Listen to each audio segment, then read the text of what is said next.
Welcome, everyone. Today, we're making a delicious mint chocolate chia pudding. It's sugar-free, creamy, and kid-approved.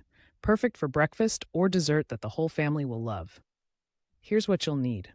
Chia seeds, unsweetened cocoa powder, non-dairy milk, fresh mint leaves, and vanilla extract. These humble ingredients come together for a delightful treat. Simple, right? Start by mixing your chia seeds with the non-dairy milk.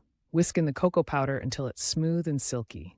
Then add in those fragrant chopped mint leaves and a splash of vanilla extract to make it extra special. Let this mixture sit for about 30 minutes or until it thickens beautifully. For a fancy touch, layer the chia pudding in jars with a chocolate swirl and a fresh mint garnish on top. This pudding is not only tasty, but also packed with fiber and healthy nutrients. Chia seeds are fantastic for digestion, while cocoa and mint can provide a calming effect. Spoon up this delightful treat that doubles as breakfast. Don't forget to subscribe to Allie's Leaf Lab for more garden magic.